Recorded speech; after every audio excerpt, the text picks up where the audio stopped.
writing kind of tips for the burglars in Home Alone. This one just says, bring more guns. Also, tell the police. Macaulay Culkin is throwing bricks off the roof. Right? A student did something quite similar at a demonstration recently and was locked up for quite a while. Whereas Macaulay Culkin gets a career which he's now thoroughly regretful of. So, I don't know. Yeah, I recently came back from France. Oh, I was doing a poem, wasn't I? That's my poem. I've got another poem about the Brecons. Because I was there and it was really nice. So I was just looking out the window and I thought, what's this? Lush green canopies and dew-carpeted hills roll down the valley. They knock out a marketing director from a company that sells chalk ices and her husband and kids. They were staying at a local B&B, which will probably give all their belongings to a charity that helps waterbirds that have been injured by Julie Roberts.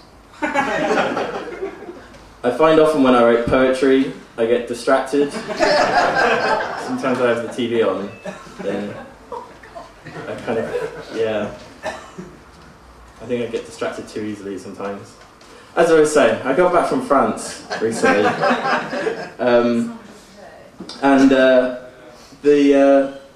Like Marie Le Pen and the Front National had just done really well, and it was really creepy there. I mean, it's kind of quite prescient at the moment because we've got in Bristol the English Defence League, who have kind of very similar politics, are coming to Bristol on the day of Pride, and they're like very Islamophobic, and they say that it's kind of a far-right Nazi organisation that says that they're really worried that Muslim fundamentalists are invading Western Europe, and I don't know, but I don't want to call these kind of dangerous, violent bigots kind of hypocrites at all, but I do feel that Nazis complaining about anybody invading Western Europe has a twinge of hypocrisy to it.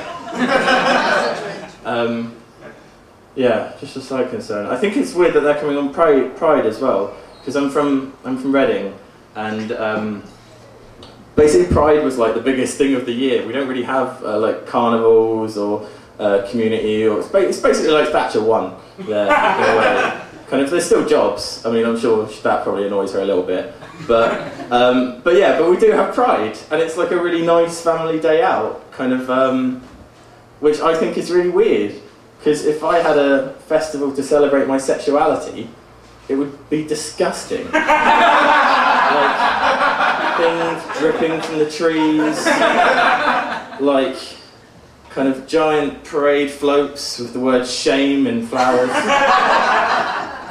Giant black socks with silver racing stripes.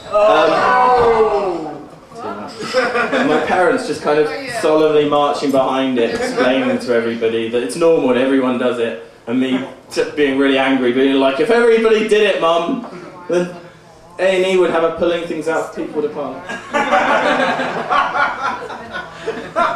Fell over.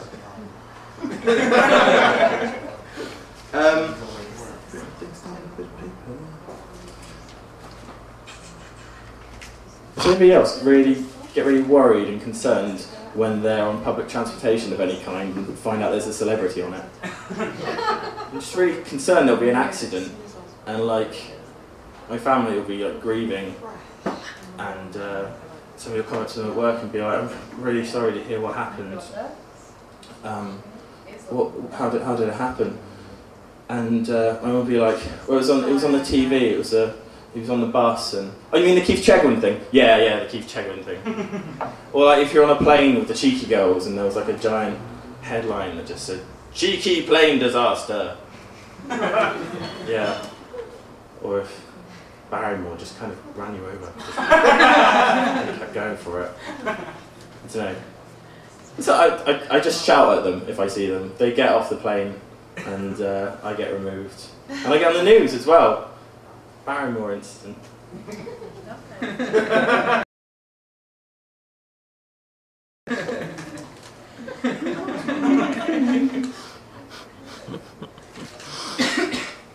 Right. I thought while I was up here I'd do another charity appeal. I know that it's like there's already one charity going on, and But I thought, you know, I just thought, I saw this advert on the television, I thought this would be far more evocative, like live. So, I just want you to think about this, how every time that I click my fingers, there's a Butlins redcoat somewhere defecating. Just want you to think about that. Sat there, his face turning as red as his jacket. His colleague banging on the door. Steve, Steve, we've got to do Wham! And he's desperately trying to finish, and he hears the opening chords begin. Da-da-da-jitterbug. Da-da-da-jitterbug.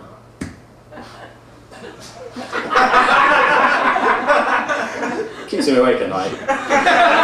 Just a little bit. It's not the end of the world, but really, really feels like it. So, other problems I've had recently, because now that I've actually got a microphone, so I'm going to tell you my problems, I discovered that I've been watching too much Sopranos. It's not a good excuse to get you out of an argument with your girlfriend. Apparently it was not a reasonable level of hostility. But based on it, I've written another poem, and it goes like this. You are my world, which is not to say that I think you're fat, just means I think of you a lot. You are my universe, which is not to say that you're sprawling and seem to have no particular purpose, just means that you pretty much encompass everything. But oh,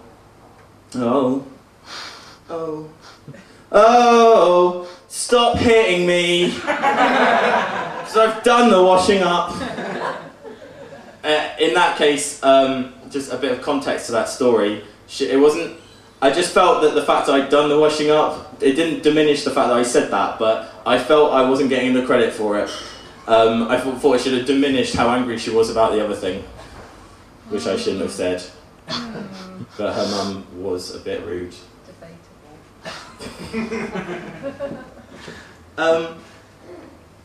At the end of the Prussian War, the French had been roundly routed, and what happened is they weren't told on to Paris, but all the rich people would just run away and didn't know what to do. And so what they left is like all the poor people that couldn't actually run away from the Prussian army that was invading and sieging and battling and trying to get them. And so what they'd done is they'd armed, they'd given guns and cannons and all these sorts of things to the local workers and formed the National Guard. But then when it finished, they were like, oh crap, we've just given a load of inner city kids rifles and cannons. So what are we going to do? So they went back in. There was the man who ran the government at the time was a man called Alontier, I think that's right. And he sent in troops to take back the cannon in the middle of the night from the steps of Montmartre. And these are really big kind of historical events. So I find the best way of thinking about it is if you think of that television series where Jamie Oliver had to steal the sweets back from the children. And so Jamie Oliver sent troops up to steal these sweets back from the kids, but then the kids heard that this was happening and they started to run up the steps, at which point Jamie Oliver demanded that his troops fire on the children. The troops didn't do this because they'd already been surrounded by many different dinner ladies who were like, no, you can't do that. So what happened was they didn't fire, they arrested their officers, they kept the sweets, and actually what happened was that the Paris Commune, an amazing thing where basically hunger, violent crime, homelessness were pretty much gotten rid of for the space of about 2 months. They even set up communal kitchens so that everybody could eat well, which you'd think Jamie Oliver would love. That's like his thing, but no, he hated it. And he sent out wave after wave after wave of troops to destroy this.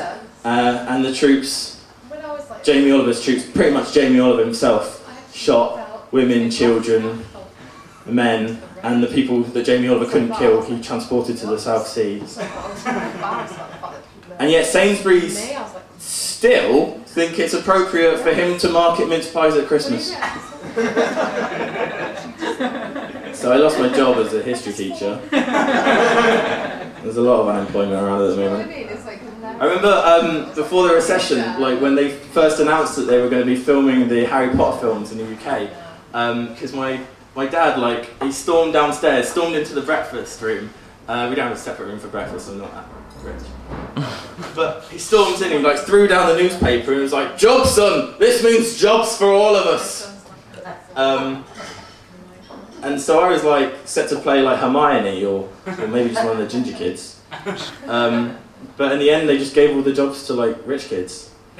And now Harry Potter films are over and all that's really left in our community is dead unicorn corpses.